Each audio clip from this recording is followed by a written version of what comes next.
We finally get to talk about the solo leveling release. Make sure you guys smash the crap out of that subscribe button so you guys don't miss out on more content. Yes, we get to talk about the UniVersus Clash Deck release for January 10th. And this is actually going to be really nice because the second season of this comes out on Crunchyroll that exact same month. So that's going to be something for you to actually look forward to and get a little bit excited about out here as we get some new solo leveling action. I got to tell you, I absolutely loved the season 1 anime. I'm looking forward to seeing how the story is going to develop for the second one. So, Sung Jinwoo, the E-rank hunter, is going to be our character that we're going to be starting off here. And it is a 6-hander with 30 health. And he starts off with the assassin skill tree, which we'll talk about here in a second, which is really, really unique for what they're designing this character to do. And then response, well, this card is basically rested or tapped sideways. You can remove 1 EXP card from your hand or stage. And at the start of your end phase, level up. Now, what does it mean by leveling up? So this is going to be the assassin skill tree. Your character can unlock these skills after you level up and unlock the next skill down, beginning with critical attack. Now, so critical attack, which lets you enhance this weapon attack, gets +1 damage for each attack in your card pool. So you get a nice little stack up of some extra little damage. Murderous intent, first enhance once per turn, reduce this attack's attack speed to 0. And we have the Quicksilver, which lets you enhance once per turn. This attack gets +3 speed. Dagger Throw, enhance once per turn. Your weapon attack gets Echo. And then we get Stealth, once per turn, change the zone of this attack. And then Ruler's Authority, enhance 1 EXP card from your removed pile to your hand. So it lets you salvage and add back a resource, which is really, really good. But the fact that you start with this list of skills here is actually really funny. And it's actually kind of crazy to me that you get an entire second card for your character to develop. Now, the Hunter's Dagger. So this is going to be a unique weapon that lets you rest it via an enhance.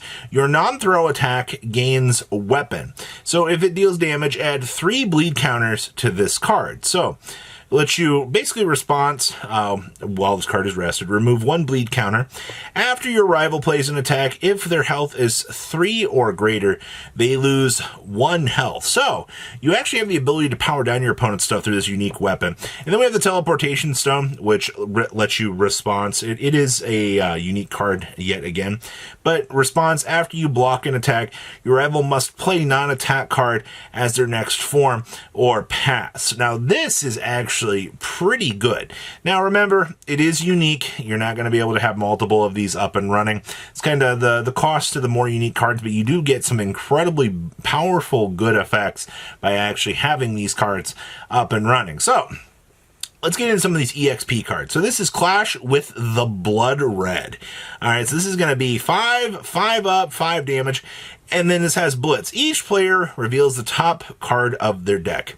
If the check value of your revealed card is greater than or equal to your rival's, your rival commits 2 foundations. Otherwise, you draw a card and your rival mills a card. So you actually force that card off the top of your opponent's deck, which is actually really, really good. I like that. And then we have the Determined Cut. This has Powerful 3. So response after your rival plays an enhance ability, you do basically take away 1 health from them. This is for 4 up with 3 damage. And then Powerful 3 enhance, you can spend 1 or more momentum. This tag gets +3 damage for each momentum spent to pay this card's ability. So, you know, these EXP cards, they are basically going to be some of them kind of mid-range swings, which is actually fine. We're not getting into the too crazy of stuff just yet. And then we have enough of this. So this is going to have Frenzy. All right, so this is going to be Blitz. This card does not count towards the progressive difficulty to play Foundations, which is pretty good. And then Blitz, this tag gets +1 speed and 1 damage for each attack for each attack blocked to this turn. So for every card your opponent is blocking, you're going to have a higher chance to basically punish them, which, you know what, is actually pretty good. I love the fact that, you know, the more attacks we're swinging in for, we're developing more and more stronger swings. And then we have Grasps for Survival. So this is going to be a throw. So for only 1 damage, but that's fine. So after you block with this card, gain 2 health. And then if this attack is completely blocked, it deals half damage rounded up during the damage step. So you can at least get 1 ping in with this. which is not too terrible. You've got to also remember, we have to focus on a lot of these EXP cards for our level up ability to resolve, or else, you know, we're not going to get any of those free benefits. Killing Intent. Ooh, this has stun. So Blitz, seal 1 rival foundation with difficulty 2 or less.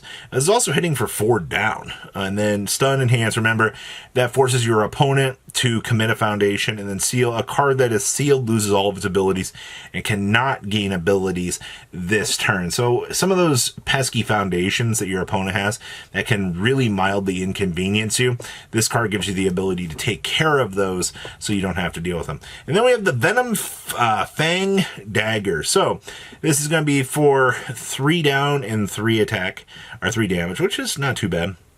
If this attack deals damage, your next weapon attack gets X damage. X equals this attack's damage. Oh, okay.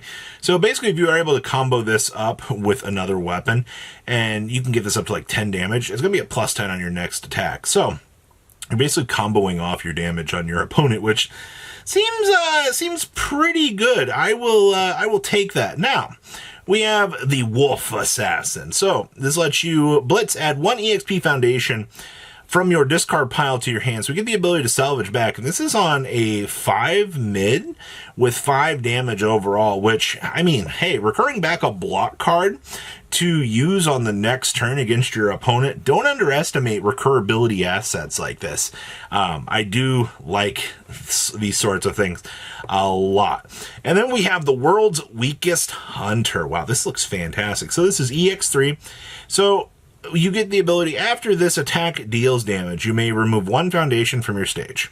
Draw 1 card for each card removed from the discard pile. Max 3. That's pretty good. Now remember, this is going to have to deal damage, and if you do get the chance to deal damage, you are getting a pretty major payoff with this overall. That's really good. And then we have the Double Dungeon. This is unique. So Response Tenacious. After you level up, ready this card. Enhance. Your turn. Remove a level up. You cannot level up again this turn. So this is actually kind of cool. Getting the ability just to net some extra advantage in the very early stages is very good. But remember, this is a unique, so you're not going to be able to get multiple of these up and running. I could have only imagined if I could have. Dungeon Nearing Armor. So this is going to be a basic foundation. Response Tenacious. After this card is committed due to a rival's effect, this attack gets -2 damage. Okay. And then we can enhance Tenacious, sacrifice this. This attack gets -1 damage. Wow, it's actually kind of nice having a foundation that actually is going to force power down the opponent. So we've also kind of reached the point that having your opponent just power down your stuff has become a little bit more annoying. So it's actually pretty good. Then we have the Faithful Decision. So we can enhance, tap this sideways. This attack gets -2 speed. And we can also enhance, after you block, it gains Breaker 1. Okay, so we've kind of seen every set kind of gets these -2 speed cards, especially in like the foundation stuff. But this is actually pretty decent. All right, so I mean, it's basic. You gotta remember, you're probably getting some mix and match capabilities with some of the other stuff in here. Improving skills. All right, so this is an EXP, or the EXP that we were talking about. So enhance. Sacrifice 1 foundation. This attack gets +1 speed. Okay. And then response, after you remove this card from your hand, build the top card of your deck face down, committed. So this actually will ramp you up 1. So this is going to be the one you're going to want to keep in your hand to combo up with the character's ability to level up, because this does actually ramp yourself. This also, being a self-replacing card, really, really strong. Item menu. After you remove this card from your hand, draw 1. Okay. So more of these foundations out here giving you these good abilities. Even though this doesn't do anything else besides get you a card when you level up, the other thing is, how long is this going to be viable for? Because remember, if you're only getting 2 level ups in the first turn and these games are only going, 2 to 4 turns, I don't think you're going to get to those super high skills. So maybe some of these EXP foundations might not be the greatest. Then we have Leveling Strength. So enhance, this attack gets +2 damage. This is like our other trade-off that we saw on the speed modifier. This one's going to give you the attack damage modifier. Now, unfortunately, you're not going to want to power up your opponent's cards. That's a no-no.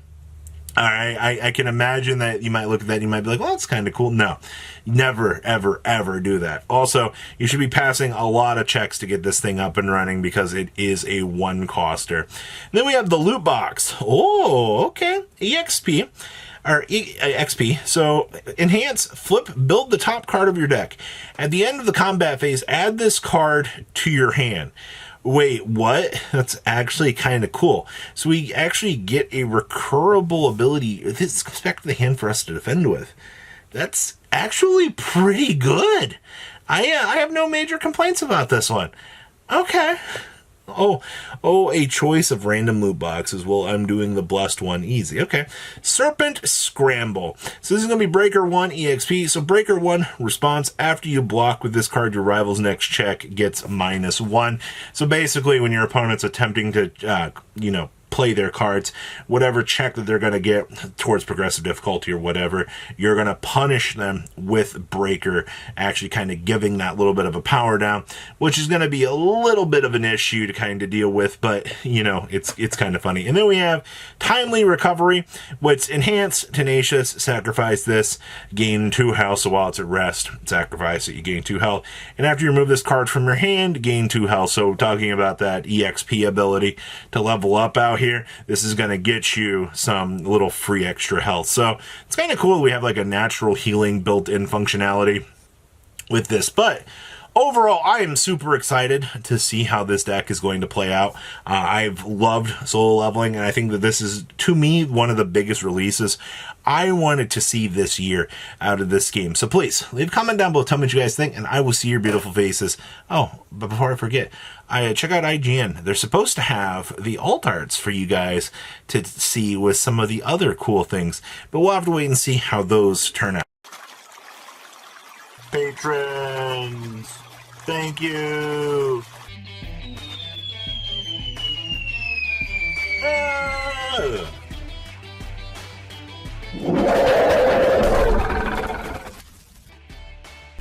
Thank you so much for watching. Check out these other videos.